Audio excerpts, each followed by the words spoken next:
अमावस्या के दिन आपको लगता है कि हमारे पूर्वजों का उद्धार नहीं हुआ, हमारे पूर्वजों का कल्याण नहीं हुआ, अधोगति में कोई चला गया है। आपको एक बार यह उपाय करना है, हर रोज जरूरत नहीं, महीने में बस एक बार अमावस्या के दिन अगर आपने चंदन थोड़ा सा भी देव आदि महादेव को अर्पित कर दिया। पर वर्णन कर रही है मेना, धन्या और कला की कथा ने सनकात ऋषियों से मांगा। चंदन भगवान को अधिक से अधिक प्रिय होता है। चंदन ही एक ऐसा होता है जो पितरों को प्रिय होता है, जिसका स्पर्श मात्र लगने से ही पूर्वजों का कल्याण हो जाता है। वो चंदन का उपयोग कीजिए। 7 स्थान शिवलिंग के बताए गए हैं जहाँ पर भूल से भी कोई चंदन की उंगलियां लगा देता है। 7 स्थान ऐसे हैं चंदन की मात्र उंगलियां लगा देने से शिव पितर लोक के पितर से प्रदान कर देते हैं, कुंड लोक का वास दे देते हैं। 7 स्थान ऐसे हैं और वह 7 स्थान जो चंदन के बताए गए हैं। पहला, देव आदिदेव महादेव के शिवलिंग पर चंदन का लेपन करना है। आपको चला गया है, ऐसा भय लगता है, मन में भय रहता है कि बच्चों को कहीं भेजूंगी, पति को कहीं भेजूंगी,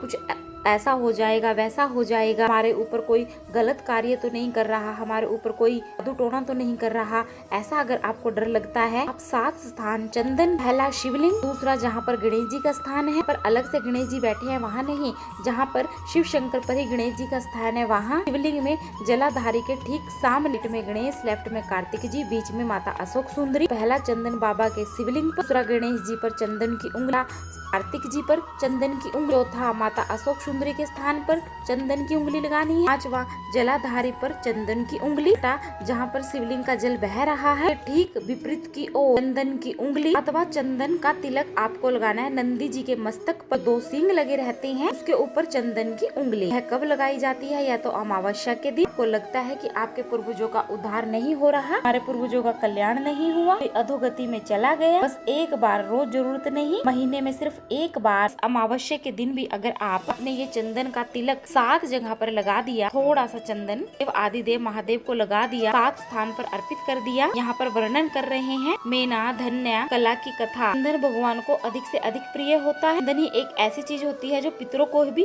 प्रिय होती है, का मात्र स्पर्श करने से पूर्वजों का कल्याण हो जाता है। फिर आपको कष्ट दे रहे हैं, तकलीफ दे रहे हैं, आपका कोई काम नहीं होने दे रहे हैं, पर आपको लगता है कि पितरों का दोष है। अमावस्या के दिन अपने घर पर से चावल में कपूर डालकर भर आपने रखा, चावल में कपूर डाल घर की दहलीज पर रखा है, और अगले दिन एकम पड़ रही है अमावस्या के दिन, उसी दिन उसको जलाकर आप पेड़ के नीचे पटक दिया। कपूर को आपने जला दिया, कपूर जलकर जब ठंडा हो गया तो आपने वह ले जाकर किसी पेड़ के नीचे पटक दिया। देवी और पितर दोनों का आशीर्वाद जो प्राप्त होगा, घर में से पितर दोष समाप्त हो जाएगा, दोष समाप्त हो जाएगा और घर में लक्ष्मी की वृद्धि हो जाएगी। अमावस्या के दिन प्रदोष काल में घर की दहलीज पर दीपक जरूर जलाना चाहिए, नदी, कुएं, बावड़ी पर दीपक जरूर जलाना चाहिए, अपने घर की छत पर 4 मुखी एक दीपक जरूर जलाना चाहिए।